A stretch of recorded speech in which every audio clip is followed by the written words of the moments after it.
can't understand a fucking thing. So I finished Fourth Wing. It was kind of a mess. Hi, welcome back. So it has been a long time since my last 5-star book, like the last book that I can remember loving it from the beginning to the end and having that feeling. Like the feeling, you know, when you are reading a book and you know you're going to love it and think about it for so many months. And I wanted to do a little challenge about it. So I've done this before. This video ends when I find 5 stars. I'm going to link it up here. I'm going to try this again. This time, however, because last time I had a horrible experience with a book that I had chosen randomly and I found possibly my most hated book of all time.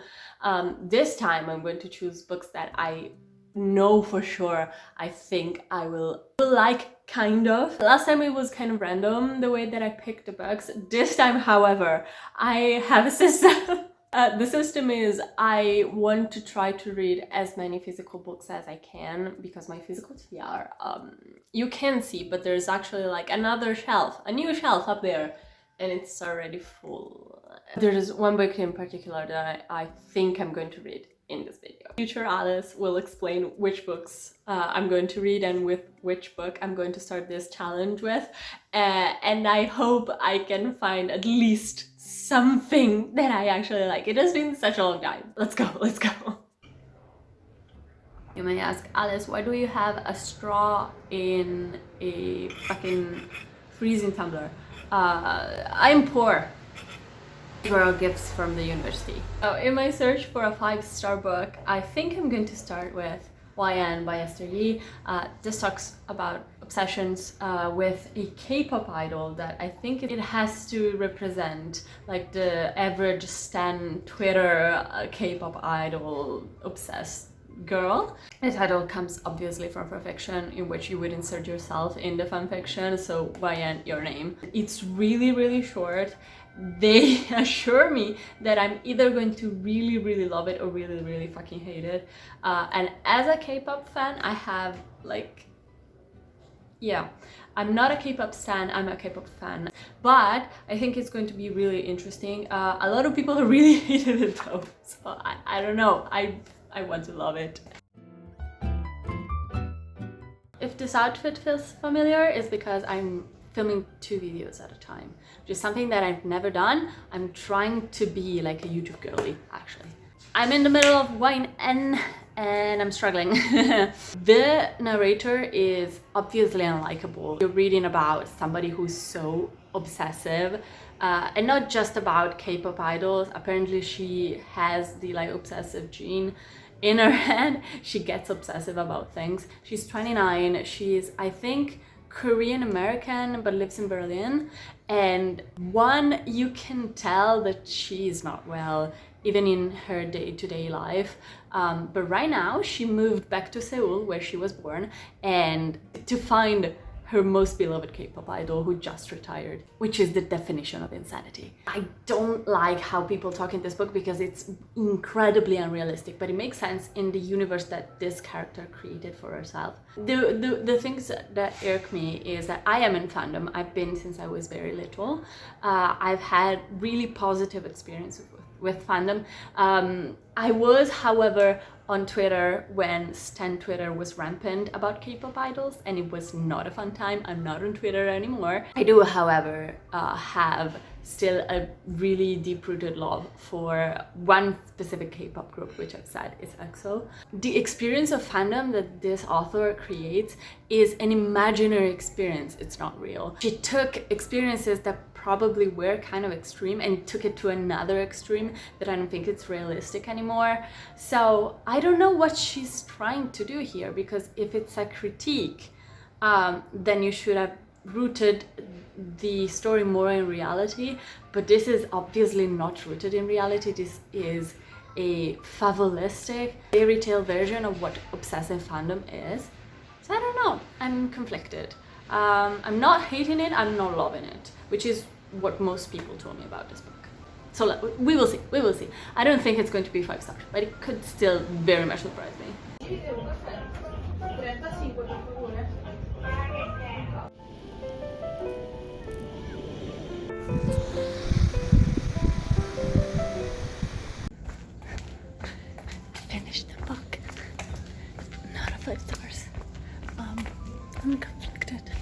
probably 3.5 stars. I don't know. It's polarizing in my mind. Yeah. So on to another. Why yes, Tiny Microphone is back. Yesterday I did finish YN by hiiii. I give it 3 stars. It was interesting. I feel like if you like weird literature and flowery prose, this is going to be the book for you. But it talks about fandom and K-pop idol obsessed fans in a way that is so far removed from reality. This is supposed to be satirical or a critique. It's too far away from the real situation to be that. I like the protagonist. I like how obsessive her mind was in a very intellectual and philosophical way. But so was everybody else, which was weird. Everybody else should be like the well-adjusted people, and they were not. They were just as obsessive as her with other things, which was weird. I don't know why the author made it so. It would have been such a cool dichotomy if it was like her being so intellectual and obsessive and everybody else like very normal. But everybody was spurring her on her research of this K-pop idol who was the only, I think, kind of well-balanced person, even though he was not well-balanced and adjusted. I don't know. Still, I think a cool literary experiment, but not a fully realized one. So 3 stars. Now, I'm so happy about this. I'm starting better than the movies by Lynn Pinter. Everybody talks about this book as one of the best YA contemporary romances, and this is about movies. I love movies so much. And if you can see, the Italian cover is pretty cute, and it has a dog on the back, and I get like a round of applause for my bookmark. Look at all the dogs! They're so cute! I'm doing a 200 pages a day challenge, so I think I'm going to finish this like by tomorrow, but I have really high hopes. It sounds so super cute. Hi, I am on page 173 of this book and I'm having a silly goofy time. It is using every cliche that there is, but it's okay. I mean, it's not innovative in any way. I like Wes a lot, like the love interest. Everything else is very incredibly super duper cliche, but I'm actually enjoying it. I am the protagonist. The protagonist was me when I was 15, even though she's 17, I believe, but that's okay. Today I think I'm going to finish it, and for now it's a 3.5. Let's see how it ends. I really like the inclusion of movies, but it's more so about the soundtracks. So I don't know. We'll see.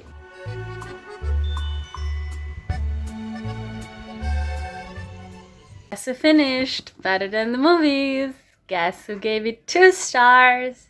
It's me. I was trying to defend this book so hard because I wanted to love it. But this is just a pile of cliches upon cliches. Not tropes, cliches. I've read every fucking line of this book in another book before.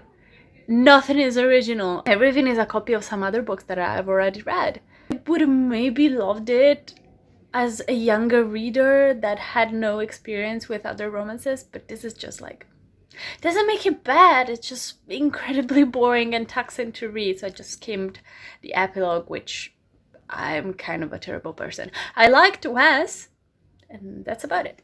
So we're moving on to the next book. You're currently propped on my knees.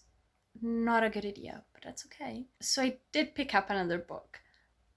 This time, I for sure know that I'm not going to give it 5 stars, but the hype got to me. I'm starting Fourth Wing. I had the audiobook finally ready for me in English, and I started it, and the narrator is very talented. The thing is though, this book I would have really enjoyed when I was probably 12 or 13 because I love dragons. I love dragons. The thing is, this book is not very well written. Clear to me that the author did not do that much research on like war tactics, like anything going on when there is a war and recruitment, because nothing makes sense. but that's okay. There's also like the shadow wielding, dark and brooding man, which I hate. But that's okay because I'm enjoying myself. I think this will be actually a pleasant experience, even though I'm dreading the romance. But we'll see. It could still like shock me and I could give it like a really high rating. The other good news is I'm crocheting the coolest sweater ever. It's like an eye sweater, which will be perfect for fall because it's not like 40 degrees Celsius outside. No, that's not it. That's great. There with the awful lighting, something is happening with days getting shorter. Homophobic, honestly. So I finished Fourth Wing. I know that I haven't done many updates in between and it's a very coveted book right now. I have it on Kindle. It was kind of a mess. I wrote a review on Goodreads that I think solidified my opinion on it. I give it 2.5 stars. Not awful at all. Very, how should I put it? It is clear to me that the author was a romance author before dipping their toes into fantasy. And I think Fourth Wing, it's not a very good fantasy, nor a very good romance. But it is indeed a romantasy. I think people who have just started reading recently, maybe in their 20s and 30s, and also the people that are searching for their first fantasy romance, or maybe fantasy book at all, are going to love this book and are the people who advocate for this book so hard. I, however, have been reading fantasy since I was possibly 4 years old. And everything that I read in Fourth Wing, I've already read in other books. And the romance, I've already read like scene by scene recaps of that book are in other romance books. Like very 2015 romance books. 2.5. I was, after Fourth Wing, though, I was in a fantasy kick because what Fourth Wing does so well is the pacing, and it made me devour that book. And now I want more fantasy, a little bit more like gritty fantasy. So I started Ordinary Monsters. However, stopped after 50 pages because the book is very good actually, but the physical edition is so massive. It weighs like 4 kilos. I could not bring it to my home right here. So I started a book that it's also an audiobook, and the narrator is fantastic. I have, yeah. Why are you doing this to me? You cannot see. This is the second book in the Winter's Promise quartet. Like the first one is this. I have a blog in which I read this, and I enjoy myself so much. I think this could be a 5 stars. Guys, if Thorn stops being a thorn in my fucking side in this book, it's going to be a 5 stars. I'm so excited. Hello, good morning. It has been a long time, possibly 10 days. So now that I've taken a break from reading, I've taken a break just from filming, because I had a very stressful week, because university is kicking my ass, once again. You know what I did? I finished 3 books. So in order, because this video isn't over, it still isn't over, I finished the second book in the Winter's Promise, or the Passé Miroir, or the Mirror Jumper, something like that. This is the book. It's very pretty. This was a 4.5 stars. It was so close. Definitely so far my favorite in the series. It's so vibrant. I know the characters. I managed to like Thorn. It was cool, huh? I despised him in book 1. He definitely came around for me. The story, very interesting, very philosophical in a way. And so what I did is that I finished this book and I was like, I need answers. So I read The Memory of Babel, Babel's Memory, something like that. This is the 3rd book. Still very pretty. This, however, is definitely a break from the first 2 books. Whoever said that this series is comprised of 2 duologies is very correct. This is a lot more, I'd say, sophisticated, but a lot less magical of a read than this other book. So I give it a 4 stars, I think. I definitely liked it more than book 1. Maybe, I don't know, like a 4.15, 25, something like that. I don't know. And then me and my friends who read the entirety of the Locked Tomb, the first two books, like Gideon the Ninth, Harry the Ninth together, we're like, well, we should really start reading Nona the Ninth together, and this is what we did. Unfortunately, even though I love this series with all my being, the series is like a 5 stars, but none of the books are 5 stars. You know what I mean? The experience of reading this with a friend is like 5 stars, 6 stars. The books, however, they're not full 5 stars, even though I loved every single instances of the book. I love Haru a little bit better than this one, even though I love Nona. I still can't understand a fucking thing, which is a shared experience for all Tamzemmoin readers, but that's okay. This was, again, a 4.25 stars, something like that. I'll go into depth about all these books in my wrap-up, don't worry. Now, what am I reading if not the 4th book in the Passé Miroir series, which is Storm's Echoes? The Echoes of the Storms. Again, I don't know. I am roughly 2/3 of the way through it. This is definitely the bleakest out of all the books because we're finally getting answers, and they're so sad. I'm grateful that I'm getting answers, but I get why people dislike this book the hardest because definitely the least magical of all of them. I find it incredibly interesting, even though a lot of people were really confused and like, this goes into antimatter and stuff, and I'm like, no, it's just deeply philosophical, you know. I'm going to finish this one, even though I know it's not going to be a 5 stars. I know it. I'm still going to read it. I need answers, and then I'll update you once I finish this book. I feel like I'm going to be a mess. Hi, it's morning. I finished the last book. I finished it. I finished it at 1:30 a.m. So I am kind of scrambling to get my thoughts right, but I liked it. It's very bittersweet, this book, the last book.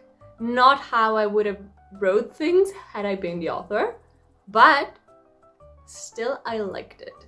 It's a lot about scientific discovery, like meta-scientific discovery with magic in it.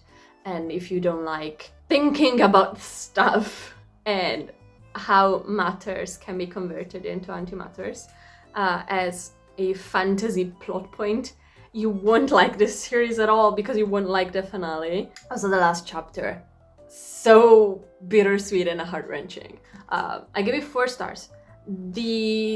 Possibly the book that I like the least of the whole entire series that I have here, The Wait's a Ton. So not a 5 stars, but still very good. A lot of people didn't like that book. I think it was very French in a way that I actually can like. I know, I'm liking French things. Never again. So now I'm going to push my like dices onto Lightbringer. Wait. It came yesterday. Look at it. Look at my baby. Look how pretty it is. Look how thick it is. 700 pages? I have the audiobook. I do have the audiobooks. I think I'm going to read this. Everybody told me that it's so freaking good and tough, and I want something good and tough. So let's hope for the best.